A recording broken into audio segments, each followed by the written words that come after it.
Coming up on the Graveyard Club podcast. I Spectacular, man. Yeah, you know what I mean? That's a hell of a fucking vaccine, dude. Like, that thing must be huge. And like their idea of their honeymoon was just walking away from the camp and going on a walk. Like, where the fuck were they gonna go? Bro, you gross. Like, Yeah. you know, That's lazy as fuck, bro. you nasty as hell, dude.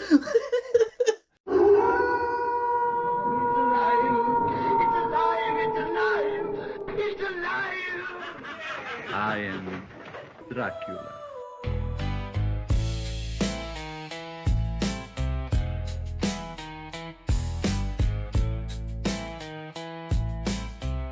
Hey, welcome back everyone to the Graveyard Club podcast. Me and Acidic are back once again. Today we're talking about one of his picks, that's Robot Monster from 1953. And like we were saying before, man, I've kind of heard about this movie and I didn't like. I'm sure this movie's been in backgrounds of tons of horrors. I just can't pick the actual one that I've seen it from. But yeah, for years I thought this was just a made up movie that would be put in the background of these other horror movies. But funny enough, when you said it last episode about reviewing Robot Monster, it sure is a real movie, man. And my God, it's a treat, man. I have to admit, it is a treat of a film. It is. It's a bit on the shorter side. It's an hour. I think it's an hour and 6 minutes. I'm not sure if that's with or without the added in dinosaur fight. So the dinosaur fighting thing was not in the theatrical release. Mm-hmm. As far as like that shit that happens in the very beginning, which is kind of wild.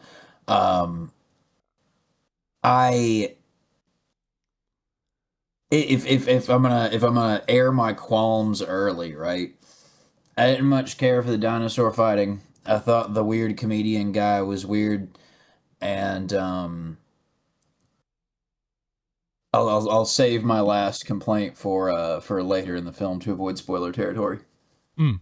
There is a little bit to unpack here, man. Like, as you said, like the animal fight scenes are quite interesting. So like you do get a bit of like animal stop motion, but there is scenes of actual animals fighting with each other, or at least roughhousing with each other. It's quite strange, and to the point where it almost looks like stock footage because it doesn't really make too much sense in the movie. Yeah, the dinosaur one specifically, I think, is from 100 million years BC.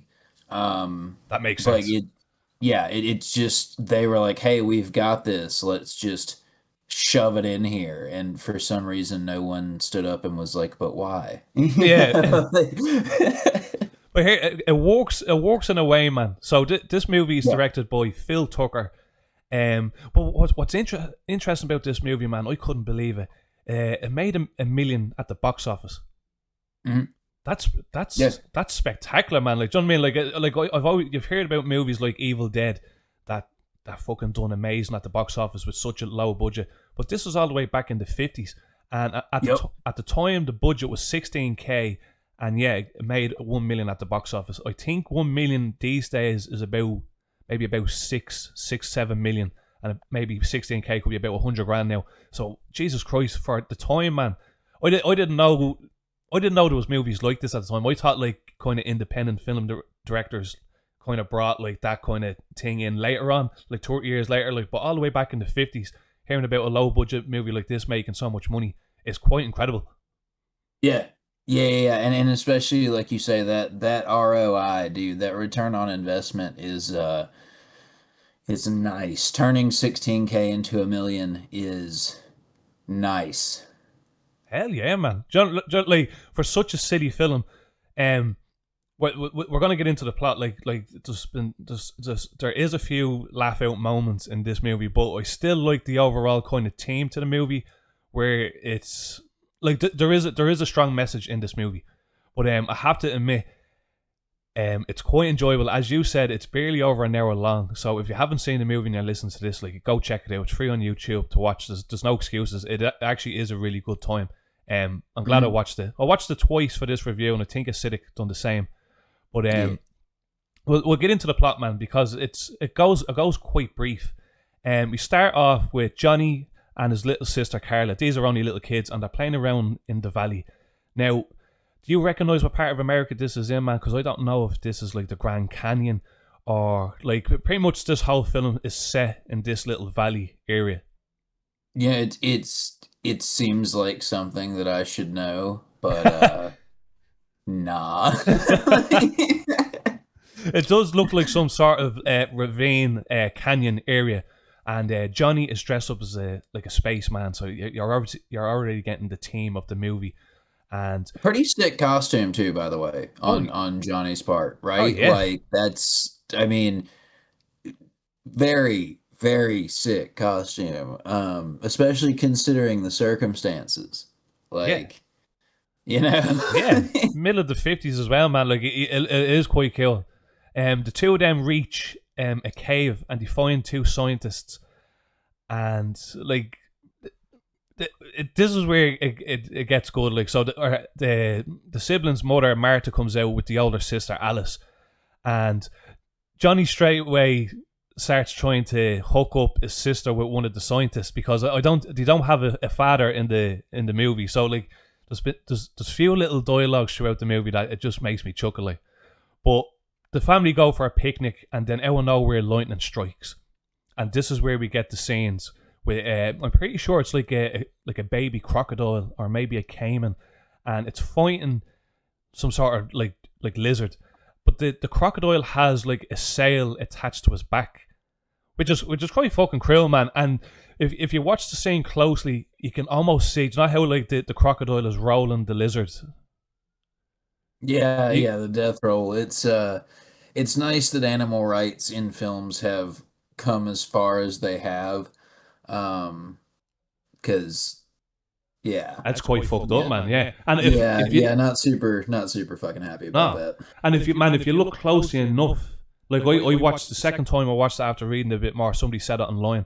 It looks like somebody's turning the crocodile's tail to actually manually do the death roll. Like it's not actually the crocodile doing it itself. I was never really a fan of adding real animals, especially like sizing them up and trying to make them look like giant monsters. Like I stick with the stop motion, in my opinion. Man. Yep. Stick with the stop motion, claymation. Yeah, 100%. You can't go wrong with it, man. Do you know what I mean? And it's just it takes away from the film. I suppose it was the norm at the time, but looking back on it, it is quite cheesy. But we get introduced to Roman. And basically, Roman is an alien from the planet Roman. Even though, actually, funny enough, in the poster of this movie, it says monsters sent from the moon. Yeah. The moon doesn't get mentioned at all in this movie. But what Roman basically is a guy in a gorilla suit wearing like an old school deep sea diver's helmet. Yeah. And man, pretty much. The design is so fucking killer, bro. So, third qualm with the film. On the poster, the diver helmet has a prominently visible skull in it, which I think is like one of just the dopest monster designs of all time. I wish... So if you watch the restored version, it looks like they've just got like a stocking or something over a dude's head. I do wish that... who the fuck is scratching at my door? Is this one of the cats? I do wish that they had maybe painted a skull face onto the stocking cover. I wish that they had made it more skull-like, like the poster, because I fucking love that poster. That poster is just straight fire. That's sick.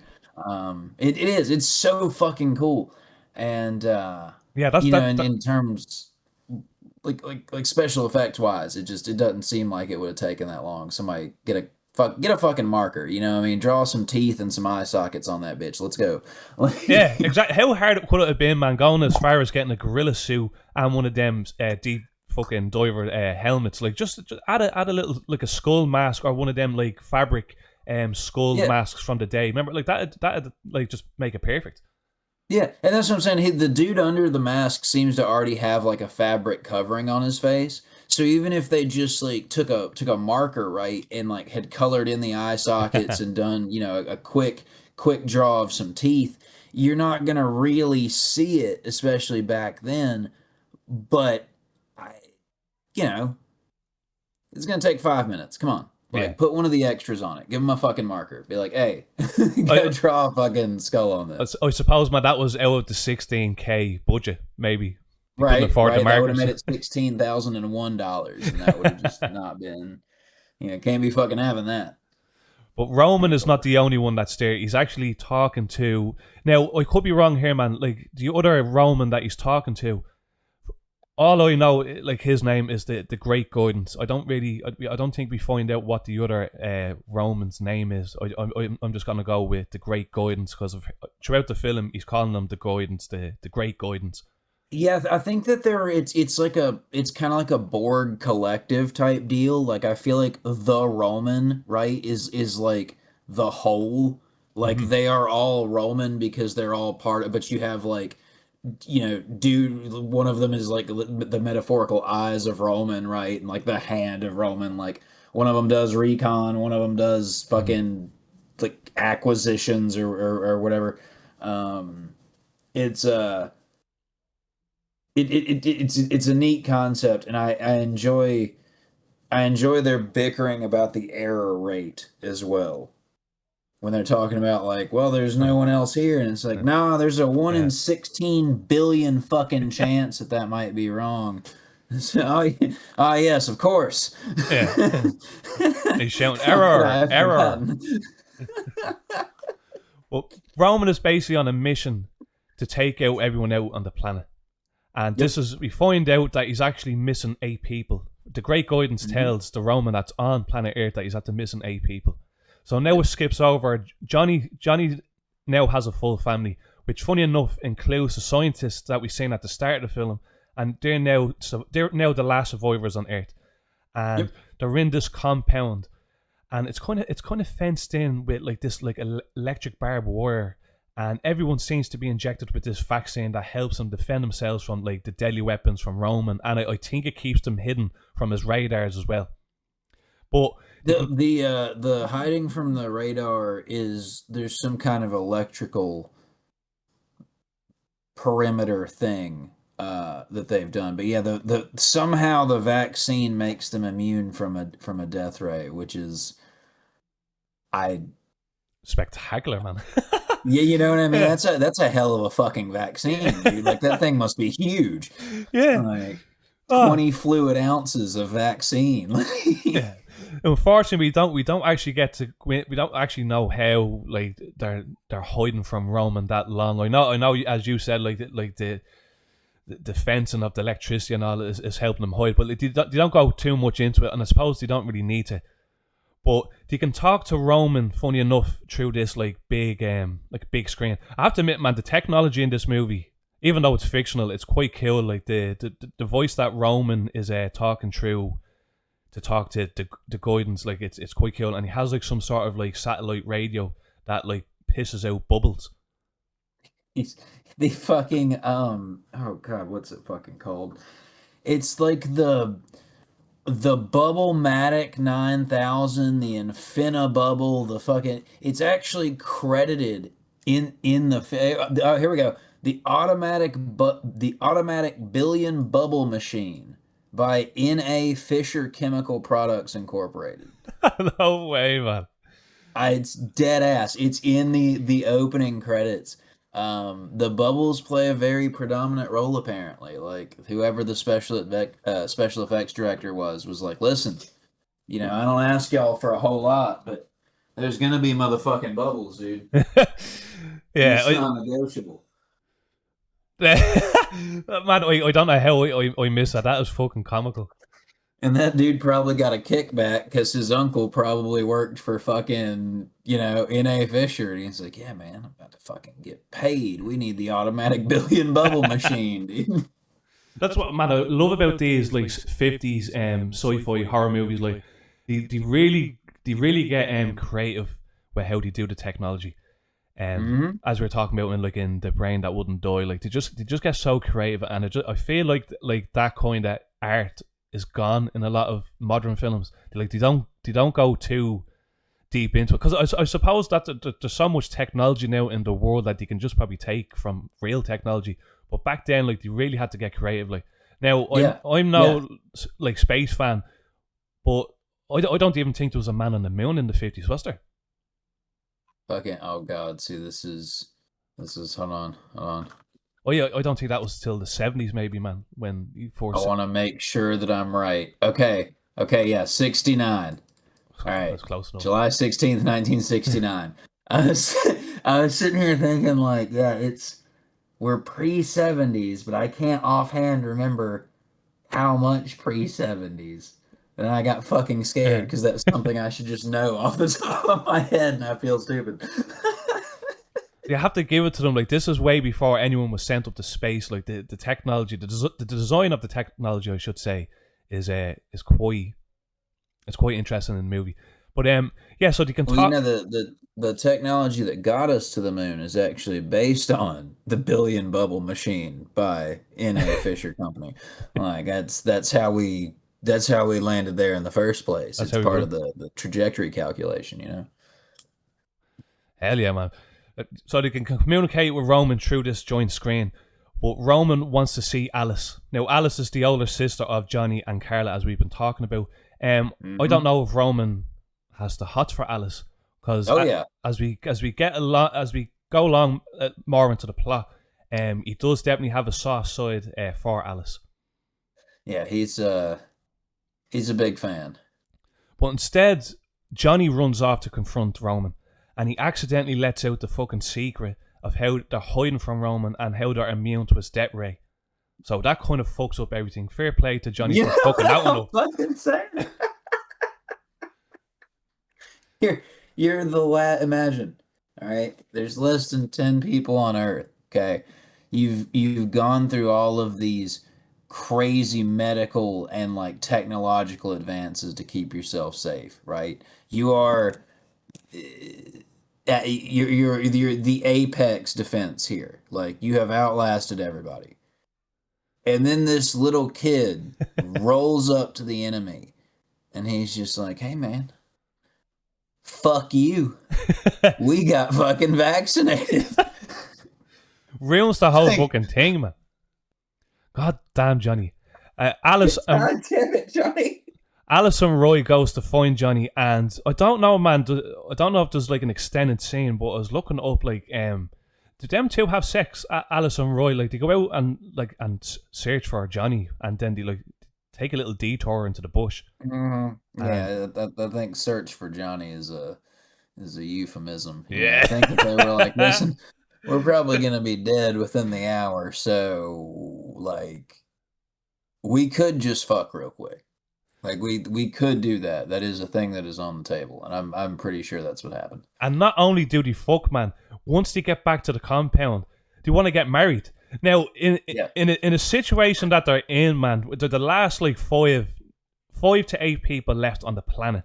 Roman is literally fucking around the corner, and Roy decides, like, hey, let's get hitched. Yeah, I mean, you know, shit, it's only gonna take like 5 minutes. You don't have to do any court documents. Like, I'm all for it. Like, I mean, obviously it's moving a little quickly, but that's how they did shit back then. Like, them motherfuckers were wild, dude. I suppose, and we even get a scene where they get married. She has the veil on, the rings, and all this type of stuff. This is what I laughed out loud on, man. Do you want to go on a honeymoon? Now, we've seen clips of the world getting destroyed by this alien race. Where the fuck is there to go on a honeymoon? And even Johnny in the film says, where are you going to go? Niagara Falls. Niagara Falls is probably like a wasteland right now. Oh, 100%, dude. Like, it's got to be, I mean, at least in theory, like, all irradiated or something, that everyone's fucking dead. Like, I mean, if nothing else, then there's like mass disease just from all of the death. You know what I mean? Like, shit, I ain't going nowhere. I'm staying my happy ass in camp where there's food, presumably water. We got a fancy little electrical fence type shit going on. Yeah, I'm staying at home on that one. And especially when there's a killer half ape, half sea diver alien man on the fucking loose. Like, You know what I'm fucking saying? And he has a bubble machine, dog. That's a force multiplier right there. It makes him twice as dangerous. so the happy couple head off, but Carla runs after them to give them like a wedding present. But while she's on the way back, she gets attacked and killed by Roman. And here's another funny scene, man. It quickly skips to them burying Carla, so she's now dead. And if you remember the movie, man, the father, which is one of the scientists at the start of the film, didn't seem like he gave a fuck. Like, if you remember, I think he says like, "Oh, we enjoyed her while she was here," sort of thing, man. It was just so morbid, like, do you know what I mean? It was so fucking funny. Well, that was a decent run. It just like he literally said like, "Oh, we enjoyed her while she was here, but now she's gone." It was insane, man. It was so funny. But Roman goes after the couple. He kind of attacks Roy, but Roy actually ends up making it back to the camp, and he kind of just drops dead in front of the rest of the group. But he captures Alice, and he brings Alice back to his cave, and it's quite clear now that he really doesn't want to kill Alice. So now he's back talking to the Great Guidance, his boss, if you will, and he's fucking up. Like, now Roman is actually fucking up. Like, now he's taking too long to kill the humans. And they kind of touch on why that Roman and like the aliens want to destroy the human race. Like, apparently we were getting too smart and too dangerous. This is obviously after World War II. Yeah, this is before our descent into fucking stupidity, unfortunately. We were still on the upward path this time. Shit gets a lot worse, yeah, Roman. Trust me. Maybe it was the right decision to do what they were fucking doing.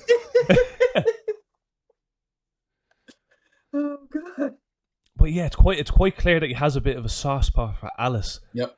And he even says to his boss, like, "I will kill the rest of the family, but there's something in me that I just cannot kill Alice." And he even lets Alice off. He ties her up at his cave. And like this, we're actually getting to the end of the plot right now. He ultimately fails his mission, and he disappoints his boss. And the Great Guidance unleashes this extreme death ray, killing the remaining life on Earth. And so, like, it's actually quite the little montages in this movie are actually quite cool, man. You get a montage of like buildings falling and like, it's intense. Yeah, it's like the ones that really haunt me is like where it's the burned out buildings and it's just kind of a silhouette, right? Like you're just looking at like the light passing through like all the fucked up structures and stuff, and it's like, man, that whole thing is fucked. It was very I think that the scale was very delivered, or was delivered very well. Sorry, and quite surprising, man, because like again, like me first going into this movie, I'm expecting like pure schlock, like proper campy shit, man. Yeah. The story kind of fucking hits, man, especially towards the end. It does. And I think that's kind of why it flew under the radar and continues to. Well, obviously not flew under the radar at the box office because it absolutely smashed the shit out of the box office. But I feel like the monster design is too unserious for most people who are looking for like a more serious storyline. And I feel like in a lot of ways the storyline is too serious for people who are looking, like you said, for just pure, concentrated fucking schlock. It's I dig it, man. I feel like this one is at least in modern times, I feel like this one is a hidden gem. It's one of those like it'll show up on bad movie lists, top 50, top 100 worst movies of all time or whatever. But it does what it's supposed to do, right? As a movie, it's supposed to first and foremost entertain and hopefully inform. And I think it does some cool shit. I think It's definitely entertaining. At least a at the minimum, it's entertaining. Yeah, well, 100%, man. I think it definitely does its job. And you're right, man. Like this is regarded as like one of the worst movies ever made. Which is very surprising, man. Because if it's one of the worst movies ever made, how come it done absolute killer in the box You know office what I'm back then? fucking saying? Yeah, like obviously looking back at it, it's quite campy and all this type of stuff. But like people need to appreciate how fucking well that movie done. And Yeah. with the 16K budget, you can kind of tell like there's not many sets in this movie. Like you can almost see like there's tons of shots where it's just Roman walking through like grass and walking through like hills, and you can actually see some reused sets from like say if Roman's coming from like this way, you can see like the kids playing in that same area at the start of the movie. Like so, you can definitely tell how cheaply this movie was made. So you have to give a fucking props. Like anytime I think about a success story like this, man, like you think of movies like Evil Dead and all this type of stuff, but like for somebody to do this back in the 50s, though, man, is crazy. Oh no, it's nuts. And I also want to mention the soundtrack real quick. When you hear this soundtrack, right? I feel like this is what inspired the Beetlejuice soundtrack. Listen to this fucking soundtrack and then go listen to the opening theme of Beetlejuice and tell me, like, it. I'm telling you, this. I think that, like you were saying earlier, you know, we've all seen this, right? This movie flashes up and flickers in the background, or we see pictures of the monster. Like, we get little snippets of it fucking everywhere. Um, I think that the inspiration is much more widespread than we know. And like the soundtrack was something that really kind of made that hit for me because it's like it's got a very specific feel to it. It's very, I don't know. I'm glad you mentioned that, man. The soundtrack in this movie was fucking great. Oh yeah. Like it was really good. I was like I was almost getting like kind of remind me of like on comparing it to other like movies of the time, like maybe like Godzilla, like King Kong, like other monster movies, like, but it still had that kind of sci-fi kind of tinge to it going throughout. Yep. So just pure creepy, man. And obviously, you're dead right, man. That like the amount of things that would have inspired that we have now today is crazy. Like, but yeah, I forgot to mention the soundtrack, man. Really, really fucking good, especially for like a low budget movie like this. Like I thought, some of the scenes where Roman is literally just walking around, man. Like the music just carries the whole scene. So good. Yep.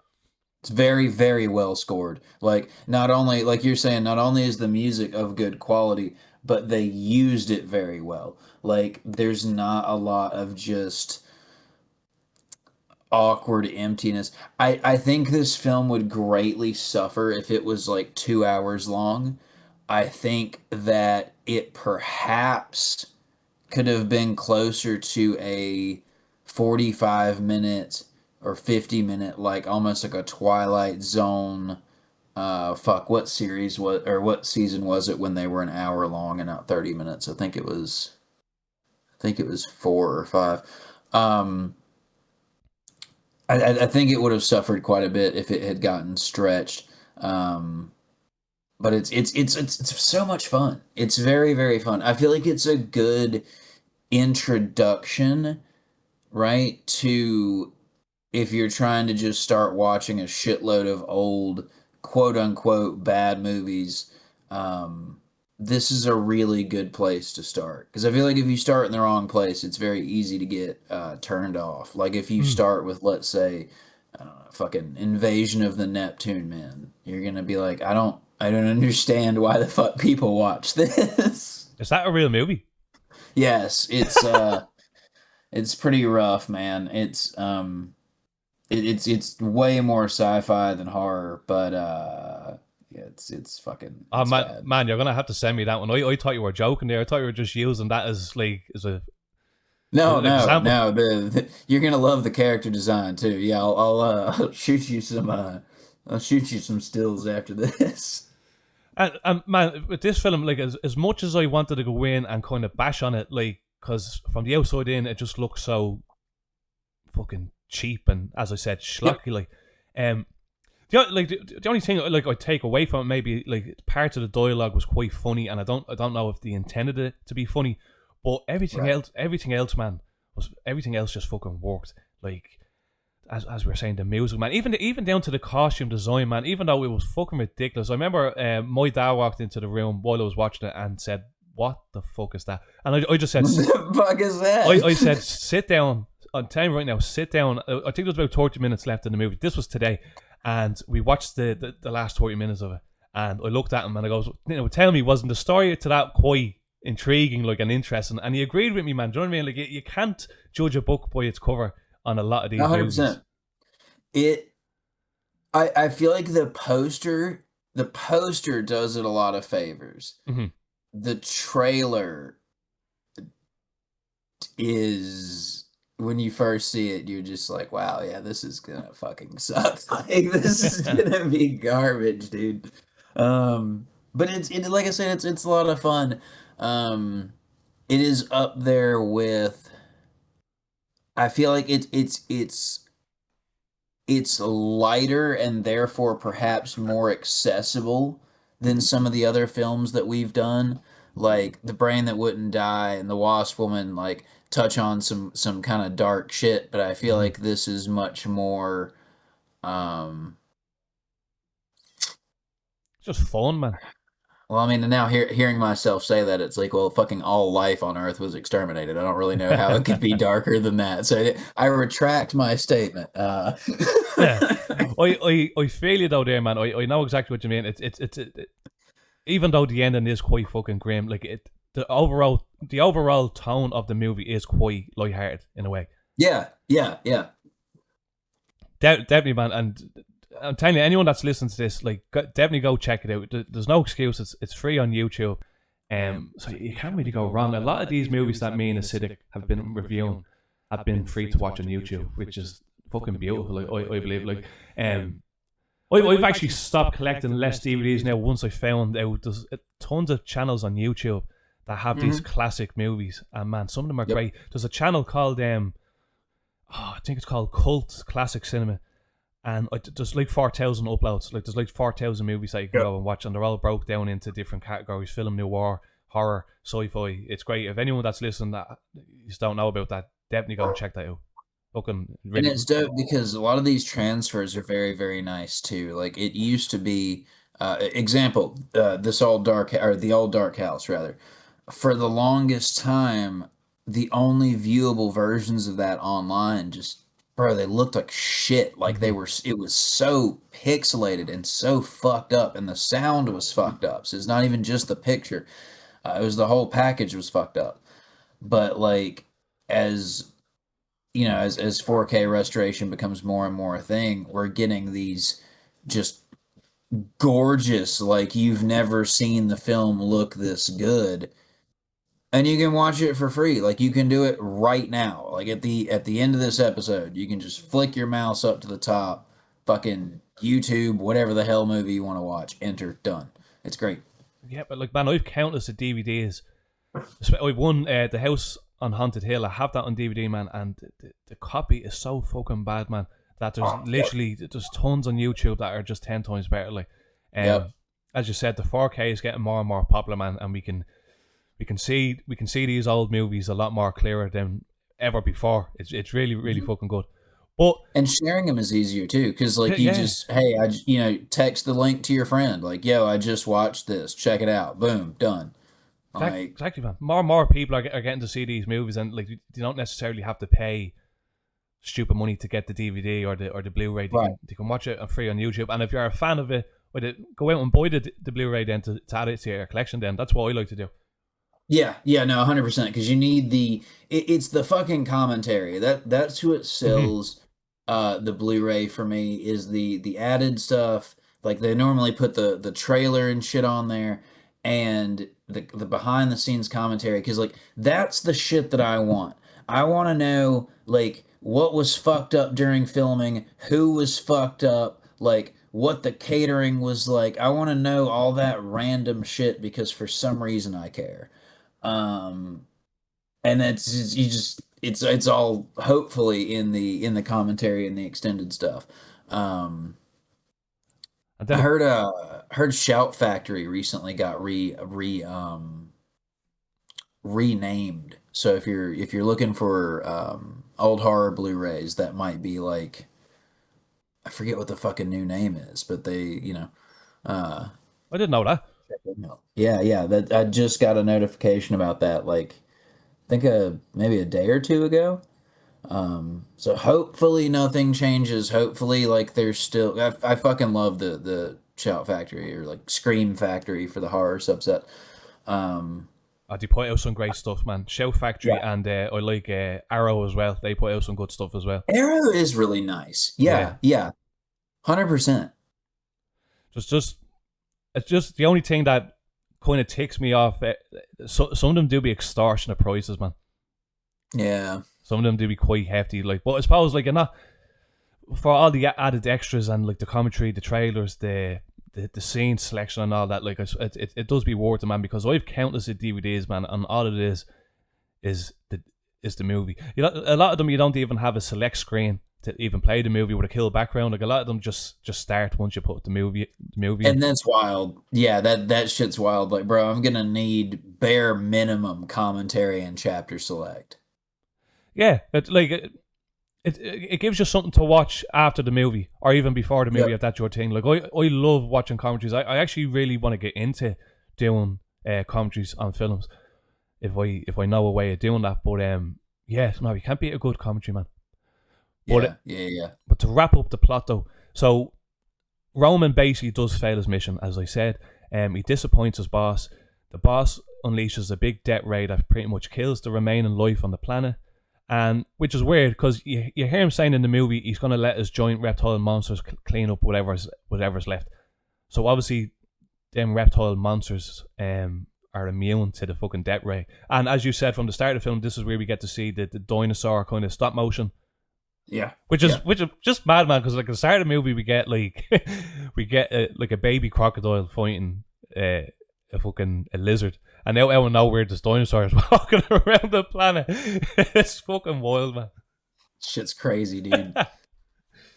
Johnny wakes up. That was all a dream. That whole movie was a dream.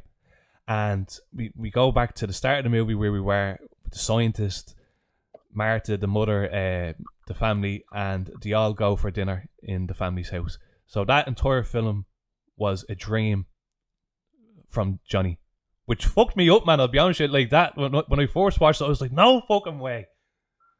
Was that a dream? So what's crazy is, like, so the kid falls, hits his head, and blacks out, right? Has this dream, wakes up. But then you see Roman creeping out of the damn cave. So it's like, okay, well, was it a premonition? Like, did this kid actually just live through the end of the world effectively twice? Because, like, he had the dream, right? And now it's gonna actually fucking happen because fuck you. So, like, So was it all a dream, maybe? I wonder if, like, if the original ending was just, everyone's dead, the end, and they were like, man, it's kind of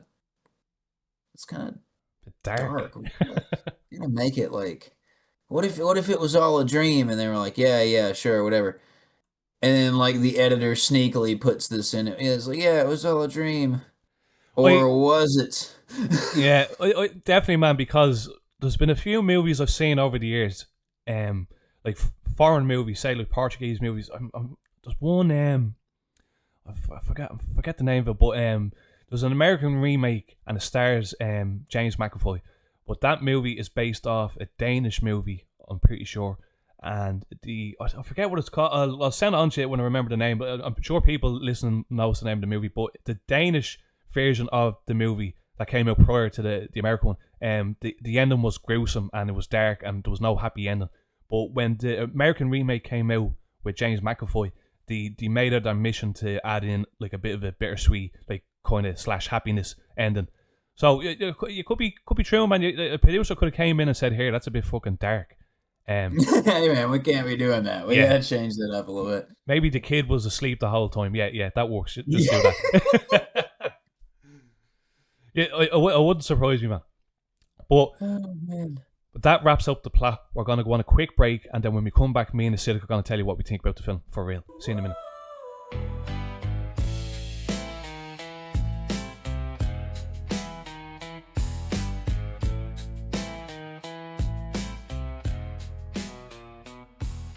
Alright, and we're back. We've been talking about Robot Monster from 1953, a low-budget sci-fi horror flick that fucking made bank at the box office. Like, I actually still can't get over the success of this movie, especially how like so many people just bash on it these days. Like that was a hit back in the day. Yeah. Like more than like a hit, it was like, I mean, making it. The percentage increase, right, I feel like is just fuck you levels of success. Like it's inarguable. Once they hit 160K at the box office, it's like, damn, dude, you did tenfold your initial investment. That's insane. That's incredible. They then went on to put another like 840K on top of that. That's absolutely demolishing the competition. Hats off, man, to the director. I'm looking at the director's films here now. Like, a lot of them, I've never heard of any of these, by the way. The director's name is Phil Tucker. I'm pretty sure he was kind of known for making these low budget sort of movies. I'm looking here now. A thing with a lot of these movies back then, they didn't have like a singular director. Like, there would have been like a team of people kind of involved in the filmmaking, so sometimes it's kind of hard to narrow down who actually was the man that directed the entire film. But I'm just gonna go with Phil Tucker. Like, but he whoever done a fucking fine job on this film, man. But we're gonna get into now what we liked about the movie and what we didn't like about the movie, and we're gonna leave it with a rating. I'm gonna jump in first. What I did like about the movie, just how good they could stretch out a 16K budget. Now, like I said, like a lot of the sets are filmed on site, and not too many different sets, if you know what I mean. Like it looks like they picked maybe 3 or 4 different sets, and they came up creatively to make a movie with that. So like that's quite good. Like, hats off to them for that. Like, the story itself, man, had me intrigued straight away from the start. Like, because I love like the last while I've been really getting into these like old like alien 50s sci-fi movies, because I just thought that the ideas back in the 50s and 60s were just bizarre. Like, I only watched the Force Men in the Moon there the other night. Have you ever seen that one, Acidic? It was The Force Men in the Moon. It's they travel to the moon, and there's like an insect kind of humanoid species living in the moon. It's actually I think it's an English movie, an English made movie. Just the ideas of these movies back then were just very good. Like, the sci-fi movies don't really hit. Like, obviously, like one of the best sci-fi movies ever made was Alien, but I don't feel like you would have had crazy ideas like that if you didn't have the big bang of old sci-fi movies from the 50s and 60s. Like, because obviously, like, horror itself kind of took a backseat in the 50s. There wasn't like many traditional horror movies where it's like Dracula or fucking demons or rat and walking around. Like, these movies kind of in the 50s kind of brought more in science fiction, which was very interesting. Like, but man, if you haven't seen The Force Men in the Moon, I'll when we're finished here, I'll send you a trailer. Yeah, you might have seen it. Oh yeah. But I'll check that out. Yeah, definitely, man, definitely. Like, because again, like I love, like, especially like the practical effects in these old movies. Like the Force Men in the Moon has these like insects, kind of humanoid, and they're like that, and they live within the moon, but they're enslaving another race in the moon. And it's very good. They talk through telekinesis and all this type of stuff, and they worship a big crystal. And it's interesting. It's interesting. It reminds me of films like this, man. Like the ideas were just crazy.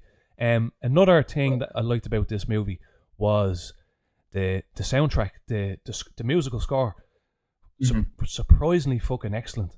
Like, Yeah. reminded me of all the old classic horror films, and again, a lot of the stuff that we have now today, it's do you know what I mean? It's very inspirational. It's very influential, I should say. Movies like this, yeah, man. There's not much I can complain about this movie. If the only thing I would maybe take away, as I said before, like there was parts where the dialogue, I don't think they were meant to be funny, but some of the stuff came out quite funny. Yeah. The scene where they're burying the little sister, like it didn't feel like anyone had any remorse there at all, and the fact that like the Roy and Alice got married and and just goes on a honeymoon, like and like their honeymoon, their idea of their honeymoon was just walking away from the camp and going on a walk. Like, where the fuck were they gonna go? Like, Yeah.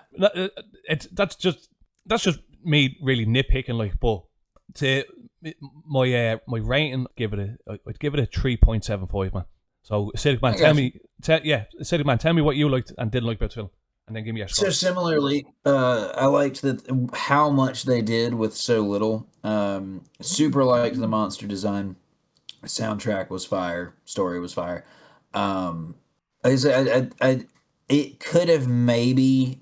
I think if they had trimmed another like 5 or so minutes out of it, they could have gotten rid of some of the slower stuff. But um, I'm gonna give it a solid 4. Like it's a really solid afternoon watch. Like I said, it's not 2.5 hours. You don't have to get super invested in it.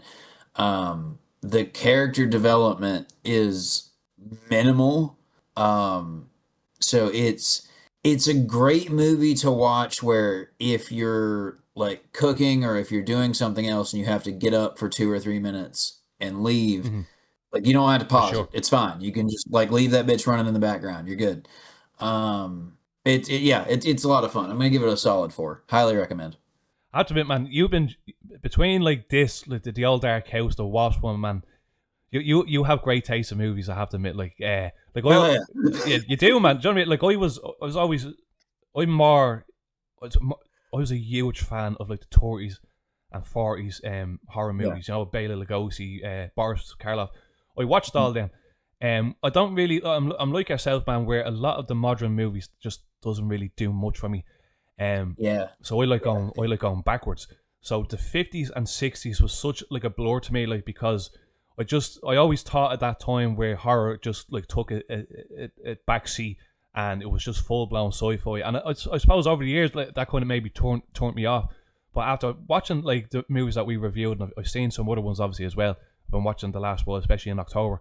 Man, the 50s and the 60s were great times for for movies, man. Yeah. Honest to fuck. Horror and sci-fi. There was you gotta kind of dig around because there was an awful lot of garbage, right? Of course. There's definitely a lot of garbage, so you gotta kind of dig for it. But there's a lot of good stuff. A lot of good stuff back then. Like every decade has their fair shit, man. Like of course, like look at the crap that we have now, man. I haven't been to the cinema once this year. I don't even remember the last time I was in the cinema. It's just because there's no good movies to see. I think the last one I would have went to see maybe was like last year around Christmas time when the new Nosferatu movie came out. I was excited to see that one, like, but none of these movies really do much for me, man. So like I spend my time going backwards in time. And it's just the best thing to be doing. If you're listening to this and like you're more of a modern horror fan, or if you're into the 60s shit around like that, I'd recommend going back in time and checking out movies from the 60s, the 50s, go back to the 40s even. Like there's great things to see. Like me and Acidic reviewed The Old Dark House, and that movie's almost 100 years old. It's a good film. You know what I mean? Like it doesn't obviously some of the social commentary may be lost, like some of the references may be lost. It's going to feel dated, of course, but there's still value, right? There's paintings that are thousands of years old that people still look at and derive things from. So like, you know, don't let the fact that it's old turn you off, and for God's sake, don't let the fact that it's black and white turn you off. Like I hear that so often, people. well, is it in color? Like, no, it's Yeah. fucking not. Yeah. Know what I mean? Yeah. It's not in color. I used to think like that, man, when I was like a child. Like, I could not sit, like, if my dad was watching something in black and white, I'd be like, no way. Like, but the best thing No way, man. no way, bro. But the best thing I ever done was gave the first black and white movie a chance, and now I can't fucking stop, man. Everything I watch now is in black and white. Fucking crazy, man. It does have a Like, sort of and charm. another thing about these old movies, man, they're full of fresh ideas. Whereas today, everything is a remake, everything is a rehash of some, or like you've seen ideas from other movies. Like back then in the 30s, 40s, 50s, 60s, they had nothing. Like I know there was remakes even back then, but like these were the decades where the ideas were just fucking flowing. Some of them were good, some of them were bad, but you had to give it to them. They were fresh ideas. Yeah. At least that they were willing to try it instead of just going with the safe, same old recycled garbage. They were willing to take a risk, and that's always appreciated. Anyone that's listening, like, I'm telling you, the best thing you can do is get into these fucking old films. I can't stop. But acidic, man, if you made it this far and you're still watching, still listening, wherever you're watching it, make sure you like the video, drop a comment, and subscribe. I haven't got a pick for the next one, but actually, I was watching before we go, man. I was watching one there the other night. I have to get it. I have to get it up there, man. It was another sleazy fucking film. I have to watch.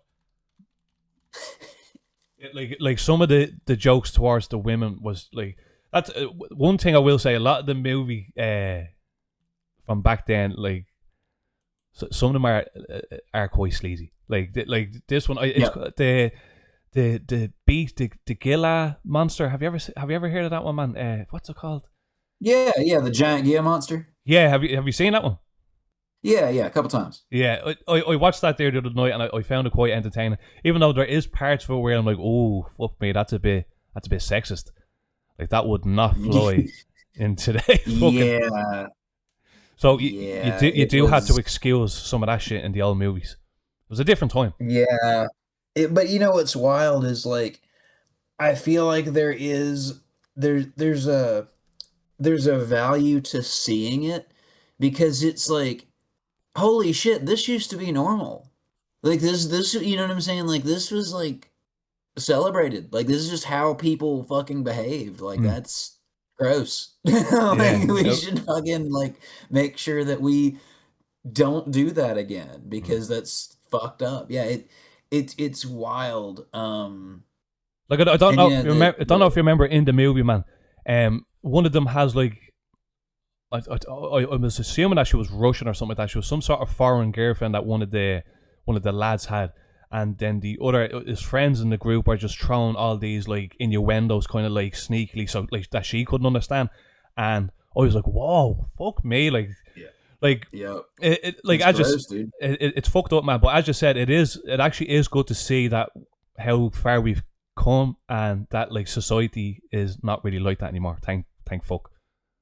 Yeah, because I feel like when we cease paying attention to the fact that it happened, right, it makes it more likely that it might happen again, which would obviously not fucking be good. So yeah, it is definitely wild. Wild to see how much things have changed in, like, less than 100 years. Yeah, like, what's going to be like in another 100 years, man? I know we're balls deep in. It's not really as bad as it was years ago with the cancel culture and all that, and like a lot of people are, like, labeling it as a snowflake society. I don't think it's that bad now. Like, do you know what I mean? But we have come a long way where little dirty, underhanded jokes towards, like, people like that are gone. Like, it's quite distasteful. Like, but I suppose it was the world is the way it was in the 50s, I suppose. And you know what's really crazy is, like, that shit would happen. It was, like, all up in the workplace too. Yeah. You know what I mean? Like, it wasn't just like randomly out in public. It would be like your boss or some shit talking about the secretary, or talking about your coworkers, and it's just like, bro, that's fucking, like, what?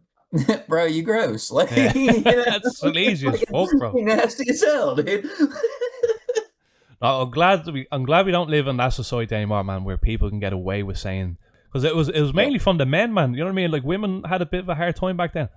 You know? Yeah. We all know that. We don't even need to say that. We all know that. Like so, like that's just one thing I will say about people watching. Like you will have to forgive some of the outdated jokes, some of the outdated dialogue. But it's a time machine, man. Watching these old movies, like Yeah. you know. Yeah, it is. It's like it's I'll tell you one thing I really really like. It is totally unrelated to what we've been talking about, but I like the old factory scenes. Mm-hmm. I like seeing because a lot of that shit is more automated now, and like these giant fucking machines. I mean, like machines the size of tractor trailers, and there's just some person there, just like doing their little assembly shit and throwing it, doing it, throwing it, doing it, throwing it. Like it's it is nuts to me how much safer and how much more like in terms of workers' rights that we have now. Long Yeah. way to fucking go, obviously, but like we don't have kids in coal mines anymore. That's pretty dope. Yeah. You know what I mean? Yeah. Like, Yeah, man. The health and safety back then was nuts. Was yeah. fucking crazy. Yeah. I mean, it was just like there wasn't any. It's like if you lost your hand at work, like, well, that sucks for you. Tough shit. Yeah. Like, like, it's fucking, I, ugh. Man, even Ugh. looking back at some of the old Buster Keaton movies, like when he was like if you walk into a building site right now in this day and age, now most building sites, I've heard stories where building sites would let you walk in wearing any sort of like PPE, but back then, man, you could be like not. Did you ever see pictures of like people on top of the cranes and all back then with no harness, no nothing, man? Like people, the men back then were different, gravy, man. Were Yeah, different. I, as someone who's absolutely mortified of heights, I'm gonna be real with you. That whole no harness shit just isn't gonna fucking fly with me. But again, back then, right, a harness was more than likely just a fucking piece of rope. So if you tied it too long and you fell too far, like, Yeah, fucked. Yeah. yeah, Yeah. you're absolutely fucked. There's no, well, we've got safety, elastic, nylon stretching, we've put in this certain stitch pattern so that it'll give with X amount of pressure on it. There wasn't none of that shit. Fucking No. my old tree climbing harness for when I doing chainsaw stuff. Those have a shelf life. Like according to OSHA, if it'll have, this harness was manufactured on this date, and it's like, let's say 5 or 10 years after that, you're supposed to throw that sumbitch away Shit, man. because it's no longer, you know, Safe. Yeah. yeah, like they can no longer guarantee that its specific ratings will still hold. I mean, is it better than nothing? Yes, but safety has come an awful long way, man, and all that shit. Like every blade guard and every like no cell phones in use while you use this machine. All those signs are there for a reason. It's because someone fucked themselves Yeah. up. Like someone got sucked into a lathe, fell into a wood chipper, fuck like something absolutely fucked up happened. And then after that happened, they were like, "Man, we got to put a fucking sign up or something Mm. that's like, wear a helmet." You know what I mean? Like, That's that's actually safety quite glasses required.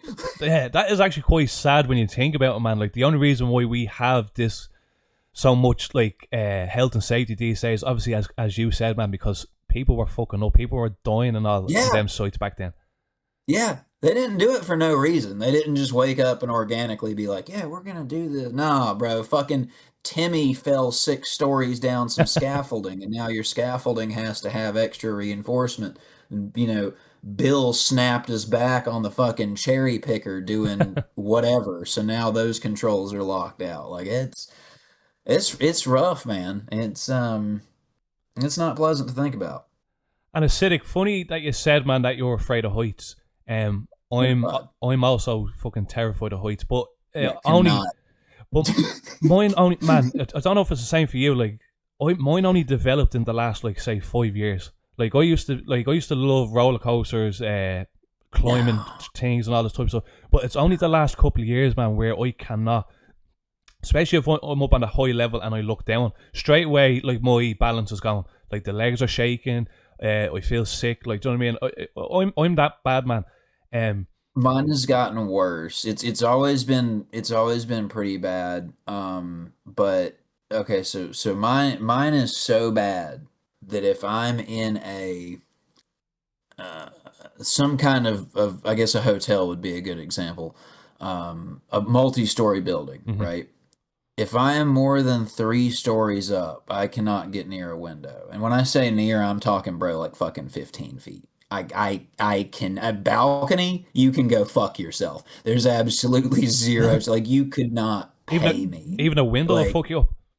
yeah, no, and it's like what you're talking about. Like, I feel like I'm a fucking puke. My legs turn into jelly. Like, I get sweaty and cold and shit. It's not just like nah, bro, that makes me uncomfortable. Like, my shit straight up shuts the fuck down. I don't know what it is. I cannot.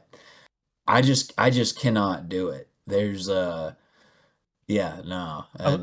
Like, is that from since you were a kid, or did you develop that over the years around that? Because I No, just so I've like never really liked roller coasters or whatever, but the window thing and the balcony thing, no, I that was not an issue as a kid. Now, I wouldn't want to go, you know, in them those crazy fucking like skyscraper things in the city with the glass floor and stuff. You can fuck most that. definitely go fuck yourself there.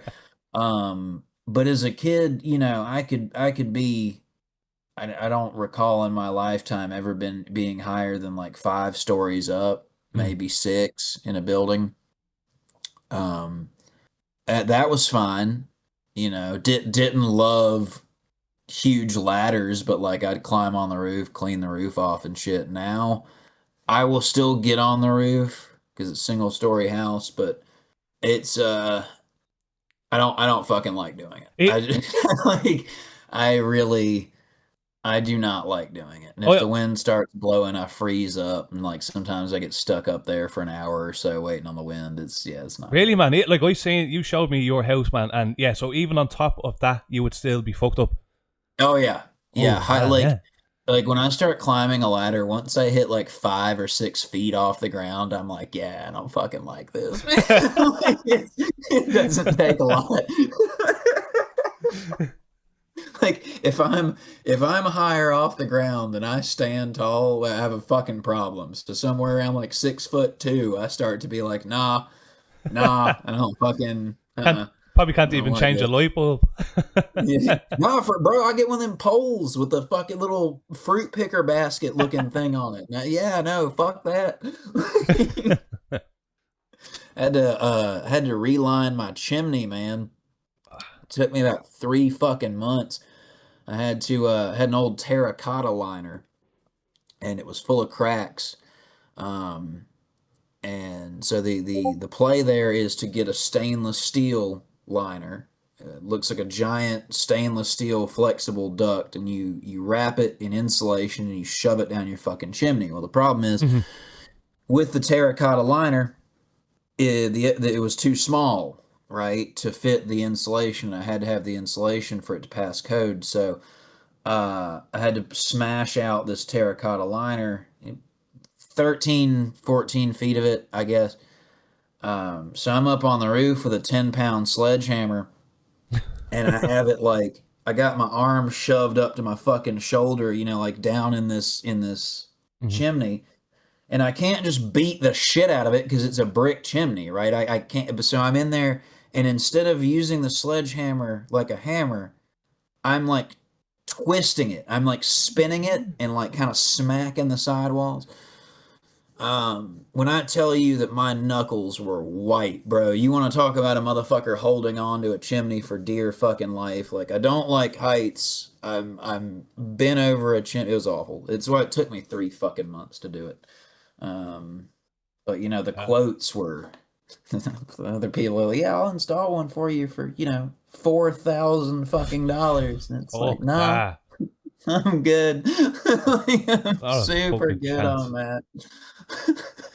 Worth risking like the nerves, man, that you'd have been up that height, man, than $4,000, man. Yeah. Fuck that. And I told my wife, because she's like, well, what if you cannot finish it, right? Like, what if you're up there and you freeze up? And it's like, well, if I can't finish it, then I guess I'll have to call these motherfuckers and tell them to come do it. But I mean, post-COVID, the home repair costs have become insane. Like, not Astronomical, man, yeah.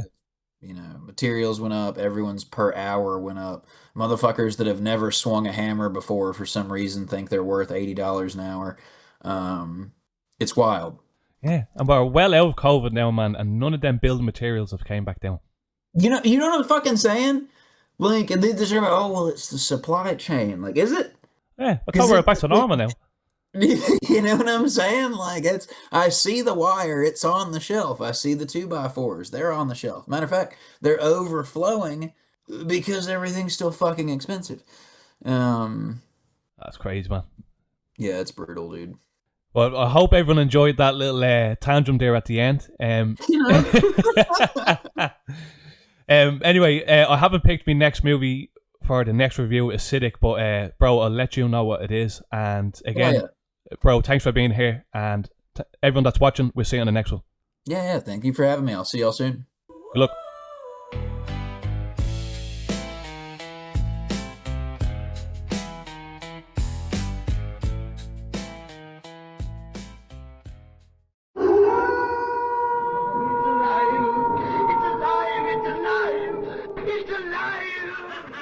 I am Dracula.